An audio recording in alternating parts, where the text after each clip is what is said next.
बड़ी खबर आपको इस वक्त की बता दें और बड़ी खबर दरअसल ये थोड़ी देर में प्रधानमंत्री मोदी एक बड़ा ऐलान कर सकते हैं और थोड़ी देर में प्रधानमंत्री मोदी एक बड़ा ऐलान कर सकते हैं। आपको जानकारी दे दें कि आज जारी हो सकती है सीएए की अधिसूचना। ये बड़ी खबर मिल रही है। अधिसूचना के बाद सीएए लागू हो जाएगा। अब से कुछ ही देर में देखिए खबर ये मिल रही, प्रधानमंत्री मोदी लागू कर सकते हैं, बड़ा ऐलान कर सकते हैं और अब से कुछ ही देर में जब ऐलान होगा तो लागू होगा। सीएए नोटिफिकेशन जारी होगी और नोटिफिकेशन के बाद देश में लागू हो जाएगा सीएए का कानून। ये बड़ी खबर आपको इस वक्त हम बता रहे हैं। इसमें अल्पसंख्यकों को भारत में नागरिकता देने का प्रावधान है और लगातार ये खबर मिल रही थी कि लोकसभा चुनाव से पहले देश में सीएए यानी कि नागरिकता संशोधन अधिनियम लागू हो जाएगा।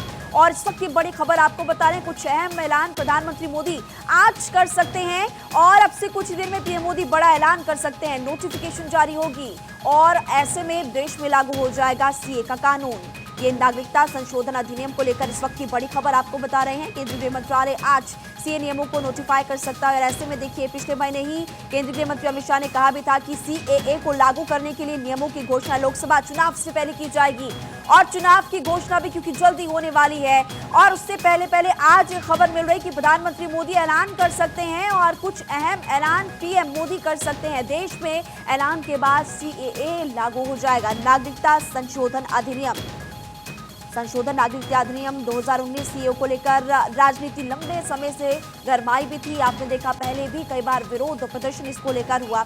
हालांकि अब आपको बता रहे हैं कि आज नोटिफिकेशन जारी हो सकती है और सीएए पर ऐलान कर सकते हैं प्रधानमंत्री मोदी। हमारी पॉलिटिकल एडिटर अदिति नागर इस वक्त हमारे साथ जुड़ी हुई हैं। अदिति, अगले आधे घंटे में खबर मिल रही है कि प्रधानमंत्री मोदी बड़ा ऐलान करेंगे, कुछ अहम ऐलान प्रधानमंत्री मोदी की तरफ से किए जाएंगे।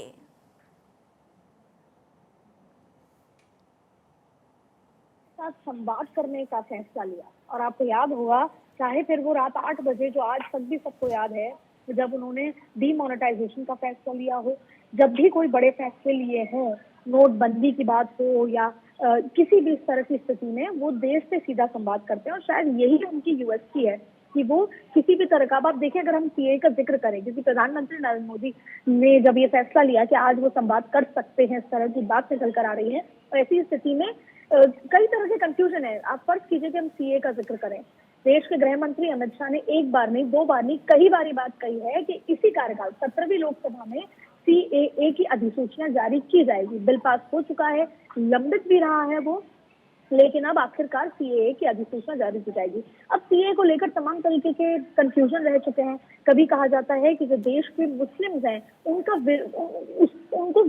विरोधी ये बिल या इसकी अधिसूचना जब जारी होगी तो ये उनके विरोध में होगी। इस तरह की राजनीति जो है देश में लगातार की जा रही है। लेकिन अब आपको थोड़ा सा पीछे लेके चलते हैं। भले ही भारतीय जनता पार्टी को हिंदुत्व वाली पार्टी तमाम तरीके से देखा जाता है, लेकिन पिछले कुछ दिनों में आप देखें कि नरेंद्र मोदी ने, चाहे फिर वो इस्लामिक कंट्री में जाकर मंदिर बनाने की बात हो, इस्लामिक देशों से उनके जो बड़े जो राष्ट्र नेता हैं उनसे जिस तरह के संबंध रखने की बात हो, वो मॉस्क गए, जब वो गए तो उन्होंने सबका साथ सबका विकास, महिलाओं की 3 तलाक, तमाम तरीके की बात की। तो प्रधानमंत्री नरेंद्र मोदी अपनी इमेज एक सेक्युलर नेता की तरह से या सबको साथ लेकर चलने वाली बात कर रहे थे।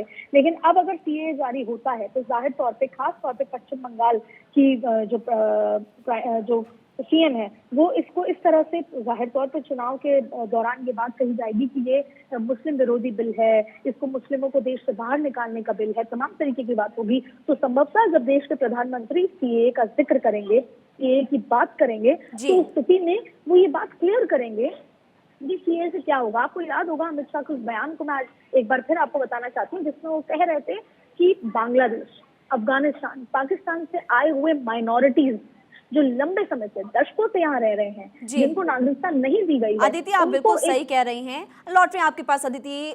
देखिए बड़ी खबर आपको लगातार हमारी पॉलिटिकल एडिटर विस्तार से बता रही है कि अगर देश में सीएए कानून लागू होता है तो आखिर क्या बदलाव होगा, किस तरह से उन लोगों को सुविधा मिलेगी जो कि अल्पसंख्यक है। और ऐसे में देखिए खबर ये मिल रही है अब से कुछ दिन में प्रधानमंत्री मोदी का संबोधन भी होने वाला है। कुछ अहम ऐलान प्रधानमंत्री मोदी कर सकते हैं और सीएए को लेकर ऐलान कर सकते हैं। सूत्र फिलहाल जानकारी दे रहे हैं और हमारी पॉलिटिकल एडिटर लगातार इस पूरे मामले को लेकर जानकारी विस्तार से दे भी रही हैं, क्योंकि इससे पहले भी हमने देखा था कि प्रदर्शन हुए थे जब सीए की बात सामने आई थी। लेकिन अब आपको बता दें कि नोटिफिकेशन जारी होना बाकी है, क्योंकि बिल पास हो चुका है और कुछ अहम ऐलान प्रधानमंत्री मोदी आज कर सकते हैं। और अब से कुछ ही देर में खबर ये मिल रही है कि संबोधन, इधर लगातार आपने देखा है कि विपक्ष इस बिल को लेकर विरोध लगातार कर रहा है। और आपने हाल फिलहाल में कांग्रेस के सीनियर लीडर पवन खेड़ा को सुना होगा, जिन्होंने कहा कि लोकसभा चुनाव में अगर उनकी पार्टी जीत जाती है तो इस बिल को, इस जो कानून है उसको वो रद्द करते हुए नजर आएंगे। तो देखिए, इस पूरे मामले को लेकर लगातार यहाँ पर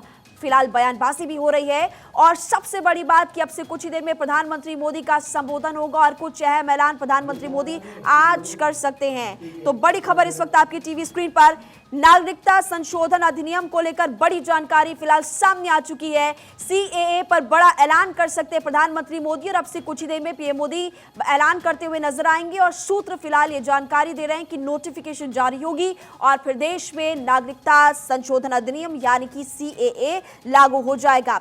संशोधन नागरिकता अधिनियम 2019 को लेकर राजनीति लंबे समय से हो रही है। आयुष मेरे सहयोगी न्यूज रूम से इस वक्त हमारे साथ जुड़े हुए हैं। आपसे कुछ ही देर में आयुष, प्रधानमंत्री मोदी का संबोधन होगा, एक नोटिफिकेशन जारी होगी और उसके बाद सीए लागू हो जाएगा देश में। देखिए, प्रधानमंत्री का इस संबोधन राष्ट्र के नाम होगा। अगले 15 से 20 मिनट के अंदर राष्ट्र के नाम प्रधानमंत्री का इस संदेश होगा और उस संदेश में सबसे बड़ा जिक्र होगा सीएए का, सिटीजनशिप अमेंडमेंट एक्ट, जो बिल आया था और उसके बाद संसद में दोनों सदनों में उसे पास किया गया। हालांकि एक लंबे दौर तक विरोध प्रदर्शन हुए, इसके बावजूद बीजेपी की सरकार इस बात पर अड़ी रही कि सरकार नियम कायदों को लागू करेगी। और हाल ही में गृह मंत्री अमित शाह ने कुछ इंटरव्यूज में भी इस बात पर खुले तौर पर कहा था कि सीएए मार्च के पहले हफ्ते या उसके आसपास लागू हो सकता है। ये जानकारी उनकी तरफ से दी गई थी और माना जा रहा है कि प्रधानमंत्री नरेंद्र मोदी इसको लेकर आज राष्ट्र के नाम अपने संबोधन में इसको अनाउंस करेंगे और उसके कुछ ही वक्त बाद गजट नोटिफिकेशन यानी कि अधिसूचना जारी हो जाएगी और सीएए के नियम लागू हो जाएंगे देश में। लागू होने के बाद क्या होगा, जो भारत के पड़ोसी मुल्क हैं वहां जो अल्पसंख्यक आबादी है, चाहे वो हिंदू हो, सिख हो या बौद्ध धर्म को मानने वाली हो, उनको भारत की नागरिकता मिल सकेगी, जो 7 साल से ज्यादा वक्त से रह रहे थे। इसी को लेकर लंबे दौर तक विरोध प्रदर्शन हुए थे, लेकिन अपना स्टैंड बीजेपी ने लगातार क्लियर रखा, सरकार ने अपना स्टैंड क्लियर रखा। बड़ा मामला क्यों? क्योंकि एक तरफ लोकसभा चुनाव की तारीखों के ऐलान में महज अब दिन बाकी हैं। इसी हफ्ते लोकसभा चुनाव की तारीखों का ऐलान होगा, ये तय माना जा रहा है। पिछले साल अब तक तारीखों का ऐलान हो गया था। इस बार सीईसी जो चीफ इलेक्शन कमिश्नर हैं, उनके अलावा जो दोनों कमिश्नर्स हैं उनके पद खाली पड़े हैं और 1-2 दिन में उनके पदों को लेकर नियुक्तियां हो जाएंगी। उसके साथ ही इलेक्शन अनाउंस होंगे और उससे ठीक पहले आज प्रधानमंत्री नरेंद्र मोदी देश को संबोधित करते हुए सीएए को लेकर ये बड़ा ऐलान कर सकते हैं। इसकी पूरी संभावना है। पीएम अपना संबोधन राष्ट्र के नाम रखेंगे और उसके कुछ ही वक्त बाद गजट नोटिफिकेशन जारी होते ही ये नियम कायदे लागू होंगे। बड़ा मामला क्यों? क्योंकि लगातार बीजेपी की कोशिश है कि 400 का आंकड़ा पार किया जाए। इसके अलावा बीजेपी ने जो भी चीजें वायदे किए थे, बीजेपी उनको लेकर हमेशा कमिटेड रही है। बीजेपी ने अगर धारा 370 को लेकर ऐलान किया था तो सरकार ने उस पर फैसला लिया। अगर राम मंदिर को लेकर ऐलान किया गया था तो उसको लेकर भी राम मंदिर का निर्माण करवाया गया। इसी तरह से ट्रिपल तलाक का वादा था, उसको लेकर बीजेपी की सरकार ने फैसला लिया। अब उसी से जुड़ा एक और बड़ा फैसला जिसको लेकर बीजेपी लगातार कमिटेड दिखी है, वो ऐलान किया गया था और अब उसको लागू करने का वक्त आ गया है। हालांकि बिल पास होने में और नियम कायदे लागू होने, अधिसूचना जारी होने में एक लंबा फासला जरूर है, लेकिन इसका असर लोकसभा चुनाव पर महिमा बहुत ज्यादा हद तक पड़ेगा। यानी कि आयुष, आपने बताया है कि अब से कुछ देर में जब संबोधन होगा प्रधानमंत्री मोदी का तो सीए पर तो फोकस रहेगा ही, लेकिन लोकसभा चुनाव से पहले इस सरकार के कार्यकाल में क्या बड़े बड़े फैसले किए गए, हो सकता है प्रधानमंत्री मोदी उसका भी जिक्र करते हुए नजर आए। बिल्कुल ये संभव है महिमा कि प्रधानमंत्री नरेंद्र मोदी 5 साल का अपना रिपोर्ट कार्ड भी एक तरह से रखें, क्योंकि इलेक्शन अनाउंसमेंट से पहले ये उनका अहम संबोधन राष्ट्र के नाम होने वाला है। लेकिन सबकी निगाहें टिकी हैं सीएए को लेकर, क्योंकि इससे पोलराइजेशन का एक मुद्दा माना जा रहा था। कई राज्यों की सरकारों ने इसको लागू नहीं करने की बात कही थी, प्रस्ताव उस समय विधानसभाओं से पास हो रहे थे माफ कीजिएगा।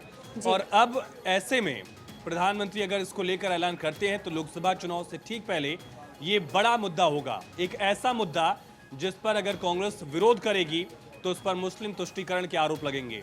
एक ऐसा मुद्दा अगर कांग्रेस उसका समर्थन भी करती है तो कांग्रेस से उसका मुस्लिम वोट बैंक छटक जाएगा। ये ऐसी पिच होगी जिस पर विपक्ष के लिए न विरोध करते बनेगा न समर्थन करते। और बीजेपी की सरकार इसमें बहुत माहिर है। बीजेपी ने कई मुद्दों को लेकर ऐसे फैसले लिए जिस पर न तो आप समर्थन कर पाएंगे न आप विरोध कर पाएंगे, और आप डिप्लोमेटिक लाइंस बिल्कुल चूज नहीं कर सकते। आप राम मंदिर का विरोध करेंगे तो आपसे हिंदू वोट बैंक नाराज होगा, आप समर्थन करेंगे तो विपक्ष का जो कई दलों का राजनीतिक तौर से मुस्लिम वोट बैंक रहा है वो उससे नाराज हुआ। यही स्टैंड बीजेपी ने 370 पर लिया, और इस वजह से आपने देखा होगा कि अक्रॉस द पार्टी लाइन कई बार नेताओं ने अपनी पार्टी के विचारधारा को छोड़कर फैसलों का समर्थन किया। जैसे कि 370 पर जब फैसला हुआ, ज्योतिरादित्य सिंधिया उस समय कांग्रेस में थे लेकिन उनको समर्थन करना पड़ा। राम मंदिर अगर बना, उसका उद्घाटन हुआ, प्रधानमंत्री नरेंद्र मोदी गए, तो कांग्रेस ने भले उसको लेकर कोई स्टैंड न लिया हो, वहां शामिल नहीं हुए कांग्रेस के नेता, लेकिन कांग्रेस पार्टी के कई बड़े नेताओं ने इसका स्वागत किया और खुद दर्शन करने आज हरीश रावत पहुंचे। तो ये फैसला भी इसी तरह से होने वाला है, जहां पार्टियों के लिए एक ऐसी लाइन लेंथ होगी जहां उनके लिए विरोध करना बहुत दिक्कत होगी। आप विरोध करेंगे, सीधे आपको मुस्लिम तुष्टीकरण लेकिन आयुष, आप चूंकि आयुष विरोध की बात कर रहे हैं, अभी हाल फिलहाल में ही पवन खेड़ा जो कि कांग्रेस पार्टी की सीनियर लीडर, वो ये कहते हुए नजर आए थे कि अगर ये लागू हो जाता है और लोकसभा चुनाव में हमारी पार्टी की जीत हो जाती है तो हम इस कानून को रद्द कर देंगे। बिल्कुल, देखिए इस पर राजनीति कांग्रेस कर सकती है, अनाउंसमेंट इस तरह की कर सकती है कि हम आएंगे, ये करेंगे, लेकिन ये यकीनन मानिए कि ये बहुत बड़ा मुद्दा होगा और कांग्रेस इस पर अगर विरोध करेगी तो कांग्रेस फंसेगी। उस पर मुस्लिम तुष्टीकरण के आरोप बीजेपी लगाती रही है, और ये मुद्दा ऐसा है जिस पर देश के मुसलमानों के लिए कोई नियम कायदे है नहीं। सीएए देश के मुसलमानों के लिए नहीं है, ये खुद प्रधानमंत्री नरेंद्र मोदी ने कहा है, ये गृह मंत्री अमित शाह लगातार कहते रहे हैं, और इसी वजह से जब कांग्रेस या विपक्षी पार्टियां विरोध करेंगी तो उन पर आरोप लगेगा कि वो मुसलमानों को भड़काने की कोशिश कर रहे हैं, वो देश के मुसलमानों को डराने का प्रयास कर रहे हैं, क्योंकि ये कानून देश के मुसलमानों से जुड़ा हुआ नहीं है। ये बार बार ये बात पिच करती रही सरकार, और यही वजह है कि जब भी कोई भी राजनीतिक दल इसका विरोध करेगा तो उसके लिए ये बहुत ज़्यादा चुनौती होगी, अपनी बात को डिफेंड करना भी, अपनी बात को पहुंचाना भी। और देखिए इसमें बीजेपी का दोनों तरफ से फायदा, अगर कांग्रेस इसमें विरोध करती है तो कांग्रेस फंसेगी मुस्लिम तुष्टीकरण के नाम पर, क्योंकि बीजेपी ये कहेगी कि ये तो देश के मुसलमानों के लिए ही नहीं। कांग्रेस इसका समर्थन कर ही नहीं सकती है, वैचारिक रूप से कांग्रेस इसकी मुखालफत लगातार करती रही है। बीजेपी ये कन्वे करने की कोशिश करेगी कि देखिए हम देश के मुसलमानों के लिए कोई कानून लेकर नहीं आए, हम पड़ोसी मुल्कों में जहां धर्म के आधार पर जिन लोगों के साथ भेदभाव हुआ उनको हम सहारा देने की कोशिश कर रहे हैं। याद करिए जब अफगानिस्तान में तालिबान राज आ रहा था, वहां से गुरु ग्रंथ साहिब को किस तरह से ससम्मान प्रधानमंत्री नरेंद्र मोदी ने वापस भारत ले आया, उनकी स्थापना की पूरे सम्मान के साथ, और सिख समाज ने उसका स्वागत किया था। इसी तरह से पूरा जो सिंध का बेल्ट है पाकिस्तान का, जो भारत से लगता हुआ है, 1965 के युद्ध में भी कई सारे ऐसे गांव थे जिन्होंने भारत का समर्थन किया था। सिंधकोट में, अमरकोट में पूरा एक रीजन है, उनकी कई नस्लें भारत में कई वर्षों से रह रही हैं। ऐसे लोग जो हैं हिंदू धर्म को मानते हैं पाकिस्तान के, और हिंदुस्तान में कई साल से रह रहे हैं, लेकिन उनको नागरिकता नहीं मिल पाई। सिटीजनशिप कानून जो था वो अलाउ नहीं करता था, लेकिन अब ऐसा होने पर उनके लिए भी राहत होगी। दिल्ली में भी एक कॉलोनी है जहां पाकिस्तानी निर्वासित जो लोग हैं वो शरणार्थी कैंपों में रहते हैं, कई सालों से रह रहे हैं, उनके लिए भी रास्ते खुलेंगे, उनका आधार कार्ड बन पाएगा, उनको राशन कार्ड बन पाएगा, उनका राशन मिल पाएगा। ये सारे मुद्दे हैं ही, लेकिन लोकसभा चुनाव में इसका बहुत व्यापक असर, यानी कि बड़ा इम्पैक्ट लोकसभा चुनाव में इसका देखने को मिलेगा। आपने ऑलरेडी बताया कि अलग अलग जगहों पर कितने अल्पसंख्यक हैं, लेकिन सबसे बड़ी बात, कानून लागू हो जाएगा तो उसके बाद भी प्रक्रिया में मुझे लगता है कि समय लगेगा आयुष, क्योंकि बहुत सारे ऐसे लोग हैं, किस तरह की प्रक्रिया रहने वाली है वो भी देखना महत्वपूर्ण होगा। यकीनन देखिए ये प्रक्रिया फिलहाल लागू होने में वक्त लगेगा ही, जाहिर सी बात है, जैसा मैंने आपने खुद बताया, और लेकिन इसका असर, सियासी असर जो है वो तुरंत शुरू हो जाएगा। प्रधानमंत्री ने आज ऐलान किया, प्रधानमंत्री कल किसी राज्य के दौरे पर जाएंगे, वहां हो सकता है सरकारी योजना हो, वहां सौगातें हो, लेकिन राजनीतिक दौरा जब होगा प्रधानमंत्री नरेंद्र मोदी का, यकीनन प्रधानमंत्री नरेंद्र मोदी उस मंच से इस बात को रखेंगे, और उस दौरान अगर कांग्रेस के किसी बड़े नेता ने इसका विरोध किया तो उस पर भी प्रधानमंत्री हमलावर होने वाले हैं। और ये मानिए कि ये बड़ा मुद्दा होगा लोकसभा चुनाव के लिए, सबसे बड़ा मुद्दा भी हो सकता है। राम मंदिर का मुद्दा लगातार है, एक वेव उसकी दिख सकती है, लेकिन सीएए को लेकर अब बीजेपी बिल्कुल आप सही कह रहे हैं आयुष। लौट रहे हैं आपके पास हमारी पॉलिटिकल एडिटर अदिति नागर भी लगातार हमारे साथ जुड़ी हुई हैं। अदिति, हम क्योंकि लगातार जिक्र कर रहे हैं कि किस तरह से अल्पसंख्यकों को इसका फायदा होने वाला है, लेकिन दूसरी तरफ राजनीति भी इस पूरे मामले को लेकर जमकर होगी। हालांकि अदिति, इससे पहले हमने देखा कि प्रदर्शन भी हुए थे, और ऐसा हो सकता है कि दोबारा से विरोध प्रदर्शन होते हुए नजर आए।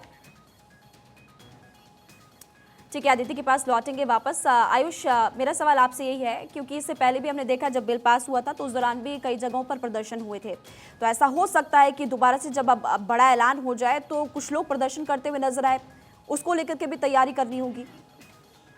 देखिए, हो सकता है प्रदर्शन हो, ये संभावित है, एक आशंका इसकी जताई जा सकती है, लेकिन होगा या नहीं होगा ये तो भविष्य के गर्त में जी। है। तैयारियां क्या होंगी ये भी देखना होगा। एक संवैधानिक अधिकार है किसी का भी कि वो सरकार के फैसले की मुखालफत कर सकता है, बशर्ते वो किसी के लोकतांत्रिक अधिकारों पर हनन ना उसका हो।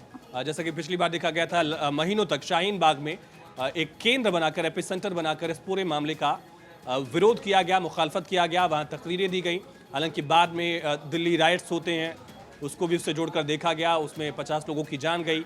एक पूरा हिस्सा दिल्ली का जो जला कहा जाए, कई लोग उससे प्रभावित हुए और लाखों की आबादी उससे प्रभावित हुई। तो ये पूरा एक हमने टाइमलाइन देखी है, CAA के अनाउंसमेंट से लेकर शाहीन बाग के प्रदर्शन तक, कपिल मिश्रा के स्टेटमेंट से लेकर अनुराग ठाकुर के स्टेटमेंट तक, मामला कोर्ट्स में गया, शर्जिल नाम का जो शख्स था उसको लेकर कार्रवाई हुई, एक और शख्स था जिसने असलाह उठाया था उसके खिलाफ एक्शन हुआ, दोनों तरफ एक्शन हुआ।